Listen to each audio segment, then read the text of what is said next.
Fala pessoal, eu sou o Rodrigo Eng e esse é mais um episódio do podcast do Layup, informação de bandeja sobre a NBA, em parceria com a Rádio Sport Clube, que você pode ouvir em radiosportclube.com ou no seu smartphone usando o aplicativo Radiosnet, disponível para iOS e para Android.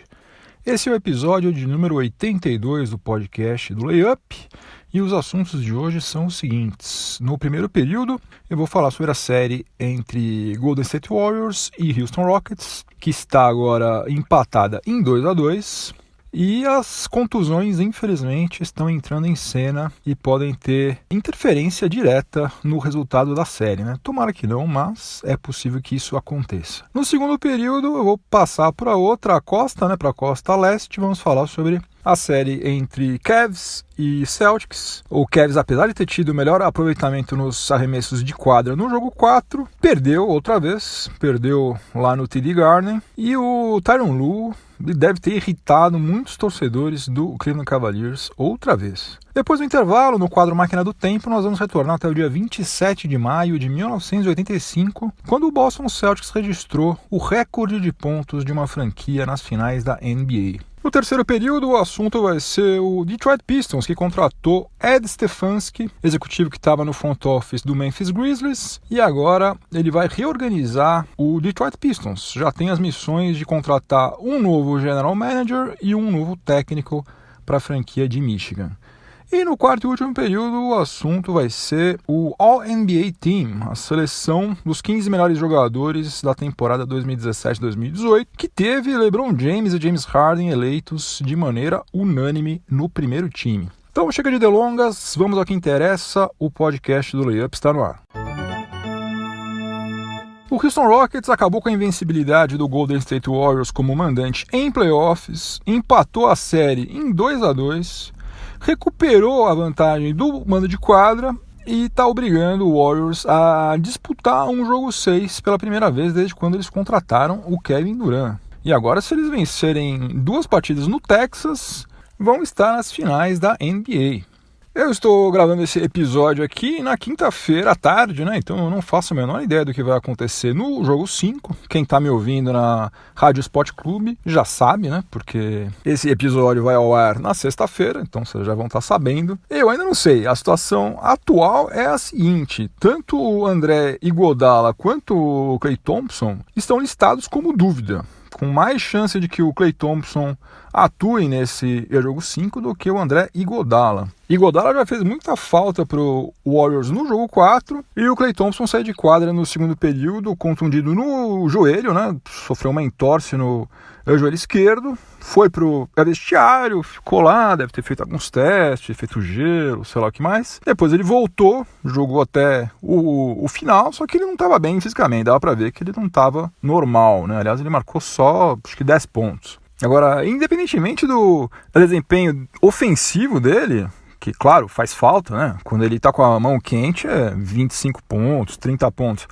Mas, independentemente disso, o desempenho dele defensivo vai fazer muita falta também. Se ele não estiver inteiro aí, nossa, o Houston Rockets vai ter uma vantagem tremenda, porque o Steve Kerr não tem nenhum jogador reserva que seja capaz de marcar tão bem quanto o Klay Thompson, ou mesmo quanto o Iguodala, E do lado de lá tem simplesmente James Harden e Chris Paul. 2 caras que são absurdamente ágeis, habilidosos, driblam pra caramba, metem bola de longe, infiltram, fazem o diabo a 4. Então, realmente, se isso acontecer, vai ser uma situação meio dramática pro Golden State Warriors, que vai ter que contar mais do que nunca com Kevin Durant, Stephen Curry e Draymond Green. Agora, o que é meio irônico até é o fato de que o Warriors está tendo tantos problemas justamente contra um time que também está usando o small ball, O small ball que o próprio Warriors implementou, começou a usar em 2015 e agora nessa edição da pós-temporada está usando sem parar, Draymond Green tem sido titular da posição 5 em praticamente todos os últimos jogos. Mas olha só, nesse jogo 4, o Mike D'Antoni só usou 7 jogadores, e os 5 que mais tempo ficaram em quadra foram o Chris Paul, que mede 1,83 m, o Eric Gordon, que mede 1,93 m, o James Harden, que tem 1,96 m, PJ Tucker, 1,98 m, e o mais alto de todos foi o Trevor Ariza, com 2,3 m. A verdade é a seguinte, apesar de eu, obviamente, não querer que ninguém fique machucado, ninguém tenha nenhum problema físico, nem nada, pelo menos tudo leva a crer que essas contusões aí do Golden State Warriors vão nos levar a 7 jogos, né? Vão nos proporcionar 7 jogos, e se isso acontecer, nós vamos ficar contentes, né? 6 jogos nós já temos, certeza, mas sei lá, eu acho que a gente vai ter 7 jogos e isso vai ser bastante legal. Tomara que, caso de fato aconteça isso, eu espero que o talento dos jogadores pese mais do que as contusões, né? Obviamente. Mas contusão faz parte, né? Estamos cansados de ver exemplos aí de grandes times que foram prejudicados, até num passado recente aí, por causa de ter suas grandes estrelas contundidas, né, impossibilitadas de atuar na pós-temporada, e não vai ser, né, nenhuma novidade caso isso aconteça. Tomara que não, tomara que tudo seja resolvido com os dois times tendo força máxima, mas infelizmente é uma possibilidade que a gente não pode ignorar que existe. Começando agora o segundo período do podcast do Layup, em parceria com a Rádio Sport Clube. Vamos falar agora das finais da Conferência Leste entre Boston Celtics e Cleveland Cavaliers.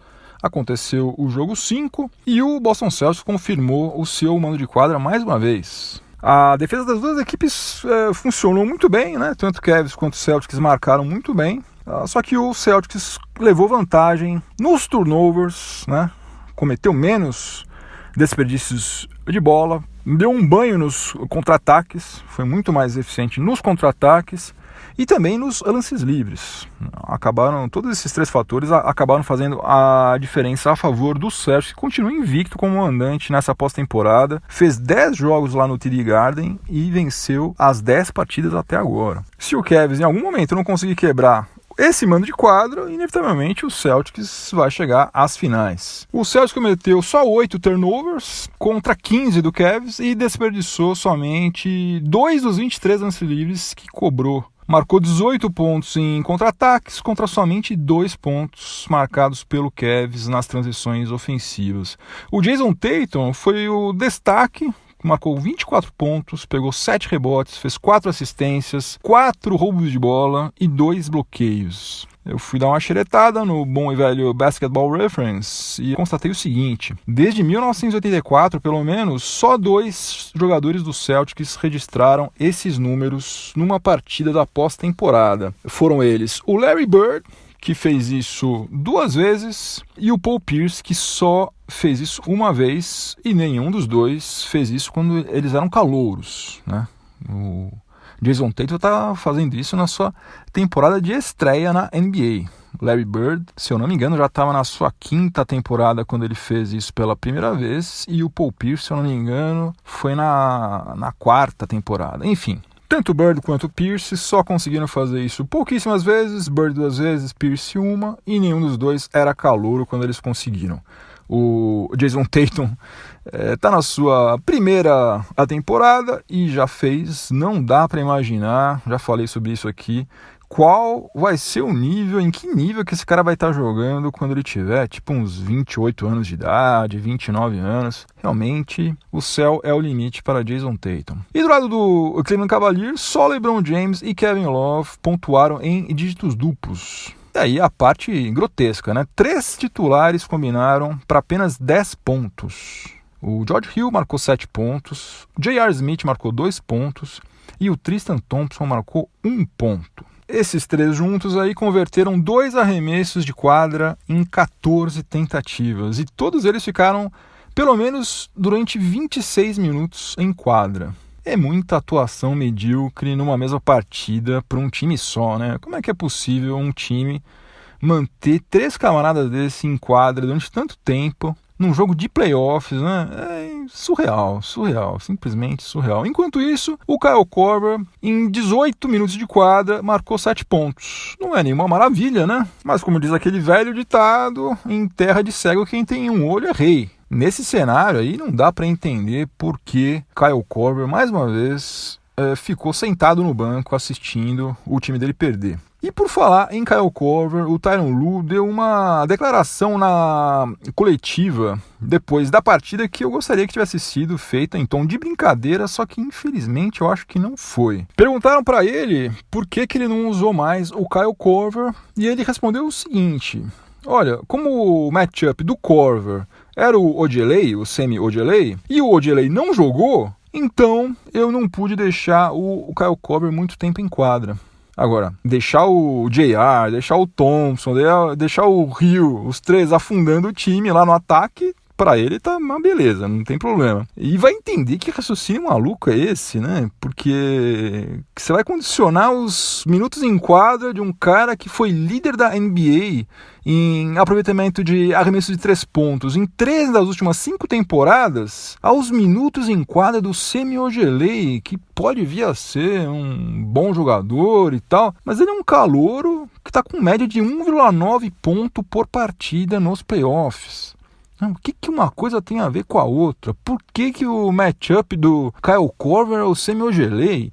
Sei lá, cara, eu não consigo entender esse Tyronn Lue, sinceramente. Agora, de todo modo, a cada jogo que passa, fica mais patente que o elenco do Cavs é o mais frágil desses 4 times aí que chegaram nas finais de conferência, né? Realmente, se não fosse por LeBron James, esse time do Cavs aí não tinha chegado nos playoffs, mas de maneira nenhuma. Realmente eles têm que rezar todas as noites aí para que o LeBron James não decida trocar de franquia nessa próxima free agency, porque se isso acontecer, olha, é fim da linha pro Cavs. Eu não vejo esse time aí voltando a ser competitivo tão cedo. Vai acontecer mais ou menos a mesma coisa que aconteceu quando ele saiu lá em 2010, o Cavs virou saco de pancada. Eu acho que vai acontecer a mesma coisa. Realmente é feio, hein? Meu Deus, que time feio.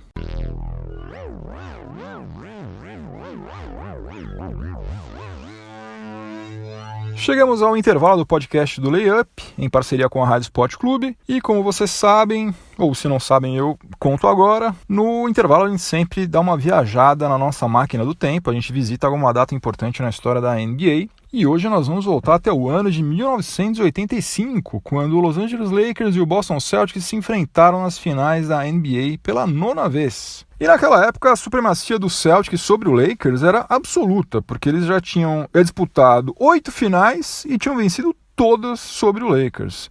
Uma em 59, quando o Lakers ainda tinha sede lá em Minneapolis, 7 durante a dinastia lá, criada por Red Auerbach e Bill Russell nos anos 1960, e uma em 1984 já com Kevin McHale, o Larry Bird. Em 1985, as finais começaram com toda a pinta de que a freguesia do Lakers ia continuar, porque o Celtics tinha conquistado uma vitória a mais do que o Lakers durante a fase regular, e com isso ele tinha a vantagem do mando de quadra.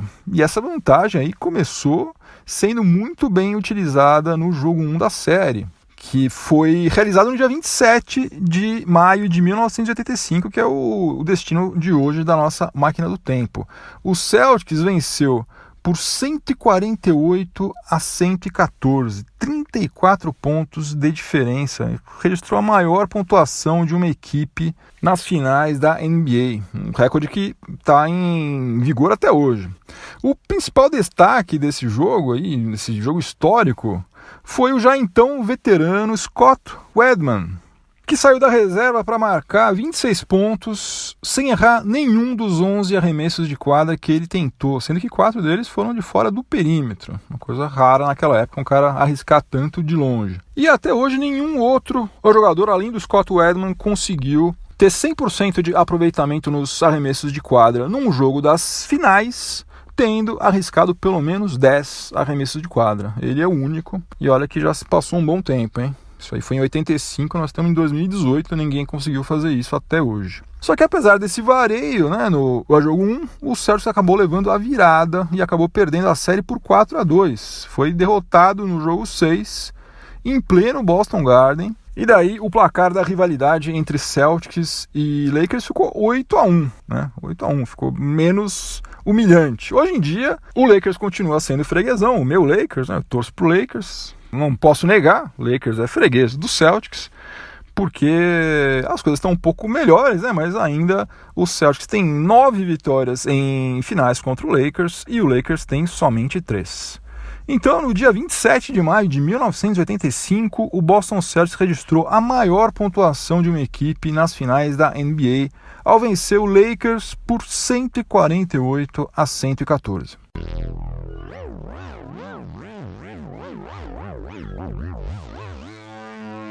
Voltando aos dias atuais, para a gente começar o terceiro período do podcast do Layup, em parceria com a Rádio Sport Clube, e o assunto agora vai ser o Detroit Pistons, que contratou Ed Stefanski, executivo que estava trabalhando lá no Memphis Grizzlies desde 2014. Ele assinou um contrato de 3 anos com o Pistons e só vai responder agora para o Tom Gores, que é o proprietário da franquia, ou seja, não vai ter ninguém acima dele, é só o dono e ele. E a sua missão vai ser reestruturar todo o front office do Detroit Pistons e também contratar um novo técnico, né? Como vocês devem se lembrar, na prática o Stan Van Gundy fazia quase tudo sozinho, né? Ele era técnico, era general manager, presidente, qualquer negócio lá. E essa receita aí não deu certo, aliás, raramente dá. O Van Gundy acabou sendo demitido agora no início do mês de maio e o Tom Gores agora quer fazer o óbvio, né? Quer desassociar o gerenciamento da franquia da parte técnica, né? São coisas completamente diferentes, não faz o menor sentido. Numa era em que especialização é tudo, né? Todo mundo é especialista, a pessoa ganha notoriedade por ser especializada em certas coisas. O mesmo camarada que cuida da rotação do time, esquema tático, treino, essa coisa toda, seja o cara que fique controlando o contrato, renegociando o contrato, extensão contratual, troca. Não, são mundos completamente diferentes. E não, realmente é uma coisa que é totalmente anacrônica, né? Não tem a menor chance de dar certo, como de fato não deu. Já não deu certo no Clippers, não deu certo no Pistons, não deu certo em lugar nenhum. E já está começando a não dar certo também lá no Minnesota Timberwolves, né? Mas isso aí já é assunto para um outro episódio. Enfim, o Tom Gores percebeu isso, se desfez lá do Stan Van Gundy e agora está tomando as providências aí para reestruturar o Detroit Pistons, que vai ter um longo caminho pela frente, mas para você chegar onde você quer chegar, você tem que dar o primeiro passo e, na verdade, o Detroit Pistons está nessa fase aí, tá no comecinho de uma longa caminhada aí até voltar a ser um time competitivo. Quer dizer, longa, sei lá, não sei, né? Quem sabe acerta as coisas rapidamente. Pelo que a gente tem visto, esse processo aí leva no mínimo uns 4 anos, mas sei lá, quem sabe as coisas acontecem mais cedo por lá. Agora, o que a gente sabe sobre o Stefanski é o seguinte, é até certo ponto animador. Ele é um cara experiente, ele tem 64 anos de idade, trabalha já na NBA há 2 décadas, desde 1998, e ele fazia parte do front office lá do New Jersey Nets, que montou aquele time que foi vice-campeão, né? Foi vice-campeão 2 vezes seguidas, em 2002 e 2003. Aquele time lá que tinha Jason Kidd, tinha Kenyon Martin. Ou seja, é um cara que tem algum background aí, tomara que ele tome decisões acertadas. Bom, e agora as prioridades do Stefanski, segundo ele mesmo, vão ser as contratações de um general manager e de um técnico. E é possível que o atual general manager, o Jeff Bower, continue no cargo ou até seja promovido a presidente das operações de basquete do Detroit Pistons. E os rumores quanto ao cargo de técnico dão conta de que Dwayne Casey, o ex-técnico do Toronto Raptors, é o principal alvo do Stefanski para o cargo de head coach, né? Cá entre nós, não tem muito o que pensar em relação a isso, né? É só, de fato, negociar o contrato, porque cá entre nós eu acho que o Casey é o melhor técnico que está dando sopa por aí. De todo modo, eu acho que são ótimas notícias aí para os torcedores do Detroit Pistons. Se tudo der certo, em breve vai ter um front office muito mais estruturado e um técnico melhor do que o que teve nas últimas 4 temporadas. No quarto e último período do podcast do Layup, O assunto vai ser o All-NBA Team de 2017-2018, que foi anunciado hoje. Para quem não está familiarizado com o universo da NBA, o All-NBA Team nada mais é do que a seleção dos melhores jogadores da NBA na fase regular. Ou seja, o cara pode ter sido uma verdadeira desgraça nos playoffs, mas se ele tiver ido bem durante a fase regular, ele tem grandes chances de entrar na seleção do All-NBA Team, que é composto por 3 times de 5 jogadores e é escolhido pelo voto de 100 membros da mídia especializada em NBA. Cada um dos eleitores precisa votar necessariamente em 2 jogadores de backcourt, posições 1 e 2, né, armador e ala armador, 2 de frontcourt, posições 3 e 4, ala e ala pivô, ou ala pivô, né, e 1 pivô, posição 5. Para cada um dos 3 times. Então o cara tem que votar em 15 jogadores, né, ao todo. LeBron James e o James Harden foram os únicos eleitos de maneira unânime para integrarem o primeiro time. Todos os 100 eleitores colocaram tanto o LeBron James como o James Harden no primeiro time do All-NBA Team da temporada 2017-2018. E essa aí foi a 12ª temporada consecutiva que o LeBron James foi escolhido para o primeiro time. Superou Kobe Bryant e Karl Malone, que tinham 11 convocações, né, digamos assim, consecutivas para o All-NBA Team. E como é que ficou, afinal de contas, o All-NBA Team? Da seguinte maneira: primeiro time, LeBron James, James Harden, Anthony Davis, Damian Lillard e Kevin Durant. Aliás, LeBron James, Harden e Davis são os finalistas do prêmio de MVP dessa temporada, que a gente vai ficar sabendo quem que é o vencedor no próximo NBA Awards. No segundo time ficou Giannis Antetokounmpo, Russell Westbrook, Joel Embiid, LaMarcus Aldridge e DeMar DeRozan. E no terceiro time, Stephen Curry, Victor Oladipo, Karl Anthony Towns, Jimmy Butler e Paul George. Portanto, só 3 times tiveram mais do que um representante nesse All-NBA Team. O Golden State Warriors teve 2, Kevin Durant e o Stephen Curry. O Oklahoma City Thunder também teve 2, Russell Westbrook e Paul George. E o terceiro time que teve 2 representantes foi o Minnesota Timberwolves, que teve Karl Anthony Towns e Jimmy Butler. 2 curiosidades: o Boston Celtics está a 1 vitória de ser finalista da NBA.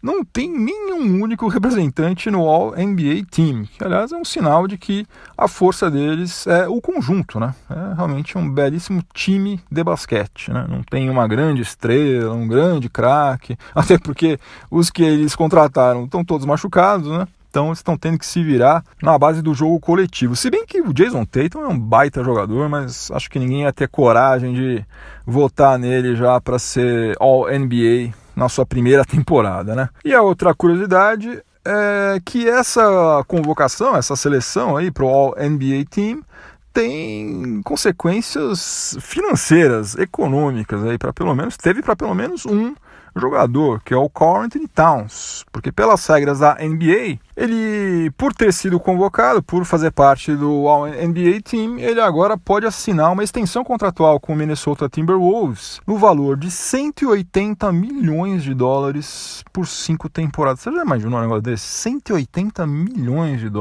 É muito dinheiro. Se ele não tivesse sido selecionado para o All-NBA Team, o máximo que poderiam oferecer para ele seria um contrato no valor de $150 milhões, que daí realmente é inaceitável, né? Se eu fosse ele, eu ia dizer não, 150 milhões é muito pouco. Agora, se aquela história, aquele rumor, aqueles boatos aí de que talvez o Tom Thibodeau tivesse interessado em trocar o Karl Anthony Towns pela primeira escolha lá do Phoenix Suns tiver algum fundo de verdade, daí, se isso acontecer, o Towns não vai faturar essa bolada toda quando ele for assinar o seu próximo contrato, porque isso aí só vale em caso de extensão contratual e só vale para a franquia que o draftou, que foi o Minnesota Timberwolves. Então, se ele for trocado com o Suns, ele pode eventualmente renovar o contrato dele por lá, só que ele no máximo vai receber os $150 milhões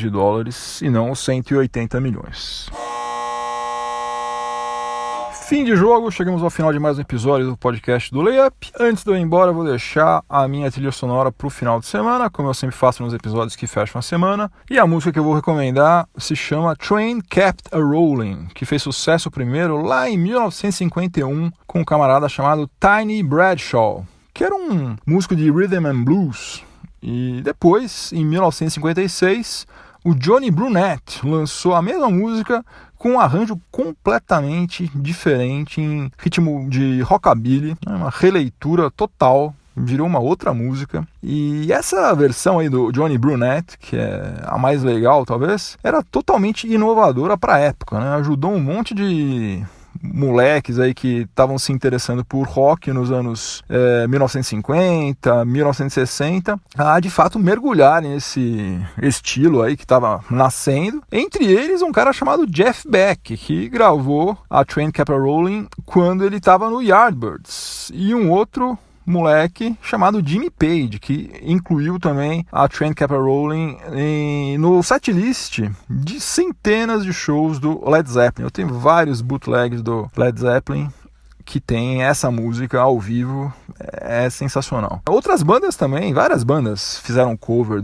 da Train Kept A-Rolling, entre elas Aerosmith e Motorhead. Mas eu recomendo que você escute várias versões. Começa lá com a do Tiny Bradshaw, depois pega a do Johnny Brunette, que é sensacional, e depois a do Led Zeppelin, Aerosmith e Motorhead. Pelo menos essas aí você vai ver que legal, que mudança que é, principalmente se você pegar a do Tiny Bradshaw e depois comparar, por exemplo, com a do Motorhead, é completamente diferente, muito interessante. E essa música aí, ela pode ser considerada uma das sementes, né, do hard rock, né, porque a versão do Johnny Brunette tinha uma energia e um peso que você não via em música nenhuma naquela época. E essa dobradinha aí de energia e peso, como vocês sabem, virou ingrediente absolutamente necessário para qualquer música de hard rock nos anos 70. Se você estiver ouvindo esse episódio em alguma plataforma de podcast, aproveite para avaliar positivamente o podcast do Layup, me dá uma força.